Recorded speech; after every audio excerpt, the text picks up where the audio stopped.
या ये स्टॉक है, मैं कम से कम 20वीं बार दे रहा हूं अनिल जी। 31 दिसंबर 2019 में पहली बार दिया था, जेम्स, एसपीएल सब अलग अलग कवर करते हुए।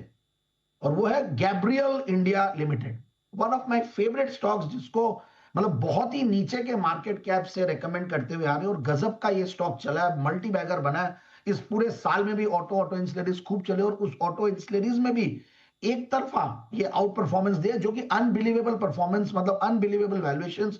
और जब मैं पहली बार देखा तो मुझे एक्चुअली कई बार ऐसा लगता था कि इसको इतना सस्ता वैल्यूएशन या इतनी छोटी कंपनी कैसे, गैब्रियल का नाम लेते एक बहुत बड़ी एमएनसी जैसा एक फीलिंग आती है। आनंद ग्रुप की एक बेहतरीन कंपनी है, और अच्छे खासे मतलब नंबर्स देते हुए आई है, अच्छे खासे वैल्यूएशंस भी मार्केट ने दिया, और इस बार गजब का परफॉर्मेंस इस कंपनी ने दिया है। और क्योंकि देखिए, आप जिस तरीके से ये शॉक एब्जॉर्बर्स बनाते हो, उसमें एक बड़ा मतलब मार्केट शेयर है, और फ्रंट फॉक्स बनाते हैं, और टू व्हीलर्स, थ्री व्हीलर्स की डिमांड जो हमने इस बार मंथली सेल्स भी देखी, पैसेंजर कार्स की, कमर्शियल व्हीकल्स के लिए, रेलवेज के लिए भी ये लोग बनाते हैं अपने ऑटो इंसुलेरीज। तो ये सारी कंपनियां बहुत सेक्टर बहुत बढ़िया कर रहे हैं।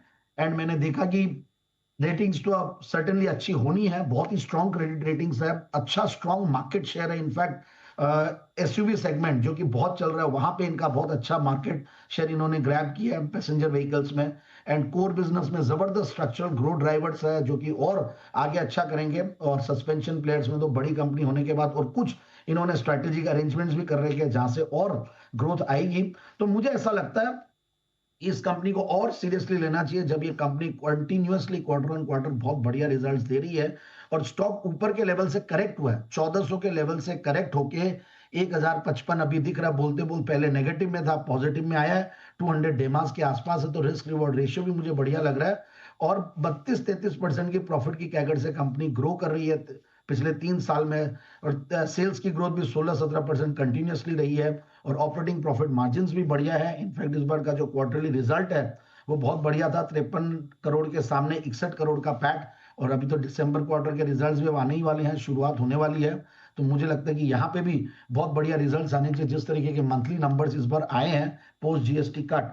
तो ओवरऑल टीटीएम बेसिस पे highest ever profits, TTM basis पे हाईएस्ट एवर सेल्स में बैठी हुई है, और ओवरऑल एफआईआईज डीआईआईज बहुत ही गजब की इस कंपनी को प्रेफरेंस दे रहे हैं। करीब 21-22% के लगभग उनकी शेयर होल्डिंग है, और प्रोमोटर्स की भी स्ट्रॉन्ग शेयर होल्डिंग है इसके अलावा, जो कि 55% है।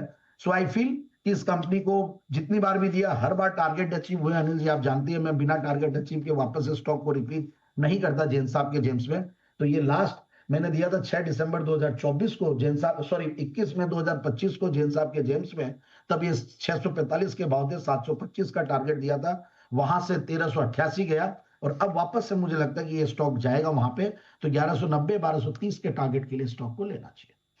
जबकि परफॉर्मेंस ट्रैक इसकी पहले भी रही है और आगे भी इसी तरह के परफॉर्मेंस को रेप्लिकेट करने की तैयारी है। नो वंडर ये लगातार बार बार जैन साहब के रिकमेंडेशन लिस्ट का हिस्सा बन रहा है। अब जो फ्रेश टारगेट से नोट कर लीजिए, 1190 पहले और फिर इवेंचुअली 1230 तक का भी लेवल देखने को मिल सकता है गैब्रियल इंडिया में।